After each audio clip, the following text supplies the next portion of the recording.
At the beginning of the story, we meet a Russian boy named Seryozha. He lives with his mother and brother Peter in a remote village in Russia. We see his mother and Peter fishing, while Seryozha sits in a tree by the lake. From there, he repeatedly calls out to his mother. His mother tells him to be quiet because his shouting is making it difficult for them to catch fish. Suddenly, Seryozha sees a German plane flying overhead. World War II is underway, and Germany is attacking Russia. A German plane is circling overhead. Seryozha's mother quickly takes his brother Peter and hides, telling Seryozha to hide too, because if the Germans saw them, they would be killed. But Seryozha is not afraid. He picks up a slingshot and throws a stone at the plane flying overhead. The stone hits the plane, causing it to crash. Wow. What? But then we learn that it was all just a dream. Seryozha is having this dream while sleeping in his bed at home. Suddenly, in a state of panic, Aunt Anisa, his neighbor, comes into his house. Seryozha asks where his mother and Peter are. Anisa tells him that they have gone far away and will never return. But little Seryozha still wants to go to his mother. Then Anisa is forced to tell him the truth. His mother and brother have been killed by the Germans. If the Germans find him, they will kill him too. That's why Anisa wants to take him home. But the Germans have come very close to his house, leaving him no other way. Anisa pushes him out through the bushes behind. Seryozha starts running for his life. After running for some time, he reaches a safe distance. Then, looking back, he sees the entire village ablaze. The Germans had burned down the entire village, including his house. In an instant, little Seryozha feels like he's lost, yet he runs inside the forest calling for his mother. But he doesn't know that his mother will never return. Searching for her, he gets lost inside the forest, and thus he spends a night inside. The next morning, when Seryozha wakes up, he wants a drink of water. Then, he sees some German soldiers approaching, and in fear, he hides behind a tree. Now his young mind has understood that if they find him, they will kill him, so he remains hidden behind the tree until the Germans leave. But then another grave danger confronts him. A poisonous snake slowly moves toward him from nearby. The sight frightens him deeply, but he makes no sound. When the Germans finally leave, he quickly climbs down from the tree. Thus, despite coming so close to death, he escapes. Climbing down, he picks up a piece of food thrown by the Germans. He hadn't eaten anything since the previous night, so he satisfies his hunger with that piece. He then begins walking back inside the forest. The mud and slush inside the forest prove extremely difficult. Suddenly, loud explosions erupt from behind. The Germans were firing from a tank very close to the forest. Tank shells were falling all around him. Seryozha thought someone was after him, so he took a stick and tried to scare them off. The firing stopped for a while and Seryozha went inside the forest to sleep. A short while later, a Russian soldier passed by the same house. Fortunately, they saw Seryozha lying on the ground, picked him up and carried him away. They then brought him to their camp. He still had several minor wounds on his body. The commander of the troops was deeply saddened to see such a young child in the horrific conditions of war. The commander immediately ordered his soldiers to take care of Seryozha. Then he himself became acquainted with Seryozha. When he asked his name, Seryozha told him. The commander then introduced himself as Nicola Sergei. He asked Seryozha where his family was now. Seryozha broke down in tears, mentioning his mother and brother. The commander encouraged him and tried to calm his crying. Afterward, everyone arranged to feed the hungry Seryozha. He was then taken to a hospital where a nurse named Katia cared for him. Through their conversations, they developed a very strong bond. From Katia, Seryozha learned that the commander was a war hero. He had received a badge and a special pistol for his bravery. This awakened in Seryozha the desire to become a commander himself when he grew up. Meanwhile, the commander and his soldiers were sitting outside the camp, chatting. Suddenly, the Germans attacked them. Under the commander's leadership, the Russian soldiers fought them off. After a brief skirmish, the Germans retreated. Several Russian soldiers were wounded in the battle and were immediately taken to the hospital. The commander was also injured in the attack. After receiving treatment at the hospital, he visited Seryozha. During their conversation, Seryozha wanted to see the special pistol. The commander showed him the pistol, and holding it in his hand, Seryozha felt a new sense of determination. His desire to become a soldier grew stronger. The commander spent some time talking with him and keeping him company. Then he left to return to his duty. As he emerged from the hospital, Katia appeared before him. Katia requested that Seryozha be allowed to stay with them, as she and the others had formed a bond. No one wanted to leave him alone. Meanwhile, the commander considered sending Seryozha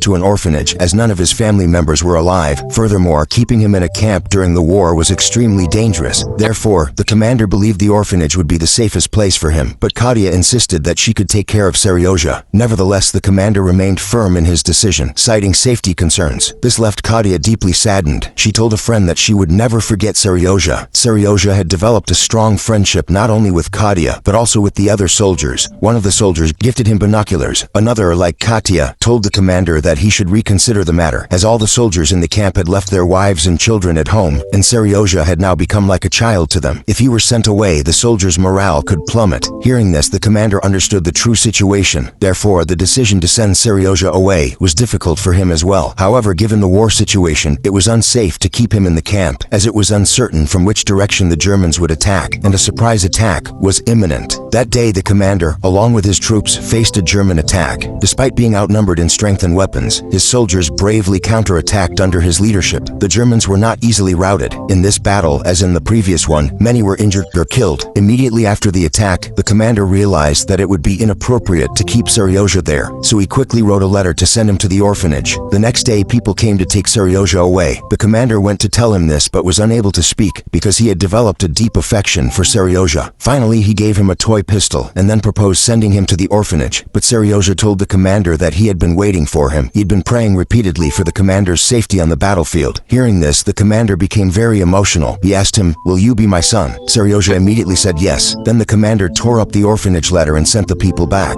Everyone was overjoyed by the commander's decision. They all made a uniform for Seryoja using their clothes and shoes. From now on, he would be treated as their fellow soldier and would be named Soldier Boy. Then the commander himself met Seryoja and gave him the uniform. Wearing the uniform, Seryoja felt like a soldier and was overjoyed. He showed everyone his new uniform and the soldiers were delighted. But suddenly the Germans attacked again. This time the attack was even more severe than before. They dropped numerous bombs everywhere, killing and injuring many soldiers. In this situation, Seryoja began to search for Katia and the commander. He asked everyone about them, but everyone was busy caring for the wounded soldiers, so no one could answer him properly. Then a little fear crept into Seryoja, wondering if the commander had been killed in the war. Just then a doctor called him and said, "You are a soldier now, so never fear death, and if you want to help everyone, go to the wounded." Hearing this, Seryoja went inside the hospital and started giving water to the injured. Meanwhile, a soldier asked him to read a letter. Seryoja was only 6 years old and couldn't read properly, but to cheer up the soldier, he recited the letter from his imagination. Seryoja said, "Your family always prays for you." He also said that their cow was now producing more milk, but this was all just a figment of his imagination. All the soldiers sleeping nearby understood this. This spread joy and laughter among everyone. All the soldiers now let him read the letters and laughed at his words. In this way, Seryoja helped the wounded soldiers forget their pain, even for a short while. He then sang them a song.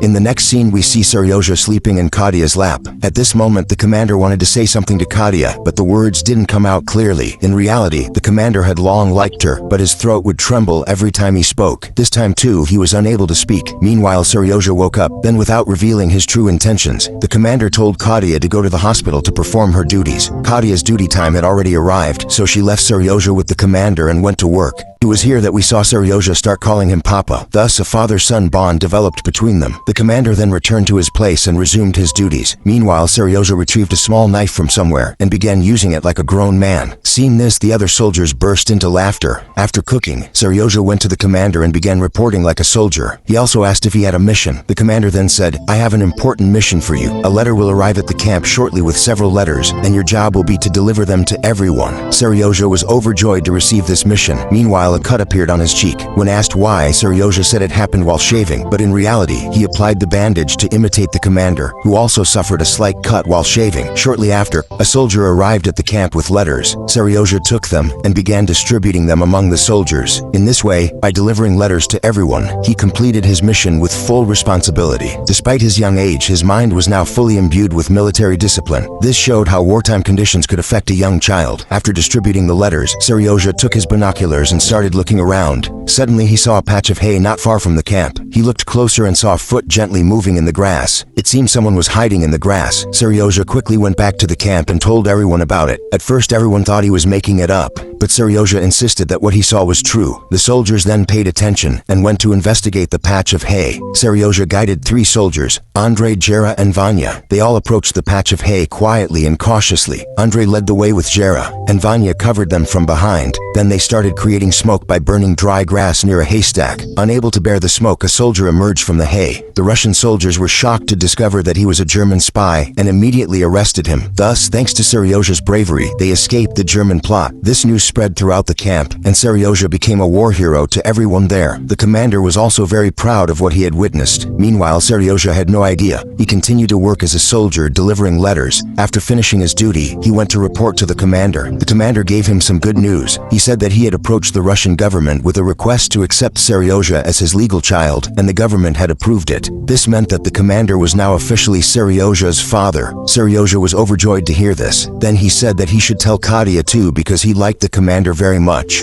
The commander was a little embarrassed, but Seryozha forcibly took him to Katya. Katya was sitting by a pond near the camp. When the commander went to see her, another soldier arrived. He also liked Katya and had come there to propose to her. Seeing this, the commander thought that perhaps Katya liked him, so he quietly left. But the commander did not know that Katya actually liked him. Another day passed in the camp. The next day, the Germans attacked them again. This time, Seryozha took direct part in the fighting. He actually walked through the fire and delivered emos to the soldiers. Imagine how courageous a small child could be to do such a thing. Even the older soldiers were shocked by his bravery, but their concern was for Seryozha's safety, so they told him to return to the commander. Meanwhile, the commander was trying to contact other camps by telephone. Many of his soldiers had been killed by this point, and urgent reinforcements were needed. However, German bombing had disrupted their entire communication system. Lines were cut in several places, and even the commander's telephone was out of order. The commander ordered a soldier to go repair the telephone line. However, at the same time, heavy German fire and bombing were unleashed. As the soldier climbed a bunker, he was shot and unable to repair it. Meanwhile, Seryozha followed him and climbed up the bunker. He then fell into a nearby pit, where a wounded soldier was lying. When the soldier saw him, he told him to quickly return to the bunker, but Seryozha requested him to teach him how to repair the telephone line. The soldier showed him a broken wire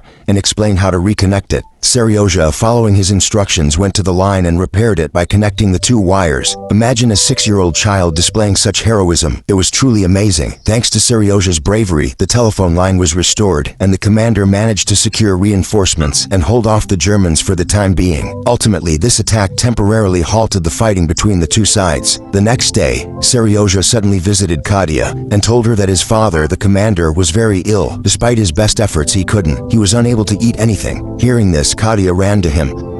But upon arriving, she found the commander completely healthy. This meant that Seryozha had tricked her. In reality, Seryozha wanted a bond to form between Katya and the commander. He knew they both liked each other, but neither was able to express their feelings directly. So, he put them in a situation where they could share their feelings. But instead, both became a little embarrassed. Nevertheless, the commander, overcoming his shyness, tried to express his feelings to Katya. But by then, Katya had run away from the camp. The commander ran after her and stopped her. He then tried several times to express his feelings. Finally, he said, "You will become Seryozha's mother because now the commander is Seryozha's father, and if Katya becomes his mother, a relationship is established between them." Thus, the commander finally proposed and Katya accepted. Meanwhile, a letter arrived for the commander. It stated that they must leave the camp the next day and move elsewhere. In reality, all the camps under the command of a general were preparing for a major war with the Germans. During this time, Seryozha was at the other end of the camp. Some soldiers had brought a dog-drawn sled. Seeing this, Seryozha wanted to ride it. When the soldiers put him in the sled, the dog started running. Initially, Seryozha found it amusing, but suddenly the dog started running outside the camp, where several landmines were planted. The soldiers, seeing the dogs running, panicked. One of them quickly hopped on a bike and stopped them in time. Thus, Seryozha was saved from a major danger in no time. By evening that day, the commander marched everyone to the new camp. On the way, the Germans suddenly opened fire on them. Many soldiers died in this surprise attack, including some with whom Seryozha had a very good relationship. Seeing this, he became deeply saddened, but emotions could not remain for long on the battlefield, so the commander again took everyone and quickly moved towards the new destination. Finally, on foot, they reached the new army camp. Upon reaching the camp, the general welcomed them, and Seryozha also got acquainted with them. The general was surprised to hear Seryozha's recounting of past events. Seryozha then demanded to know the commander's new mission. The commander instructed him to check the distance and gaps between all the soldiers. Seryozha complied and lined up the soldiers. He noted the names of those who had gaps or shortages. He then went straight to the general and submitted this report. The general was very impressed with his work and considered rewarding him. Seryozha also obtained permission from him for the commander and Katya's wedding. Within a few hours, he developed very good friendships with all the soldiers in the new camp. Seryozha now spent time with them, playing games and having fun. The next day, the general awarded a badge to the entire battalion, as it had suffered multiple defeats in Germany, and Seryozha had been an important companion in this campaign. This meant that Seryozha had officially become a war hero. However, the battalion's joy was short-lived, as the Germans launched a massive attack that very night, the largest such attack to date. Many in his regiment were injured and killed. Even the commander was trapped under his cabin, completely destroyed by the impact of the bomb. Seryozha, alone, desperately tried to rescue him. Finally, he sought help from nearby soldiers. With their help, they all rescued him. After a night-long battle, the commander was hospitalized the next day. Seryozha visited the hospital to see the wounded commander. Seeing him in such a state brought him to tears, but the commander told him not to cry because good men never cry. After a few days in the hospital, the commander gradually recovered. At the end of the movie, we see Seryozha participating in several more battles with the commander commander, each of which they bravely won. Finally, when the war ended, Seryoja became popular throughout Russia as Soldier Boy. He then spent the rest of his life with the commander and his family. Thus, the movie ends. If you enjoyed this story, don't forget to like, share, and subscribe for more amazing movie explanations. Comment below your favorite part of the movie and share your thoughts with us.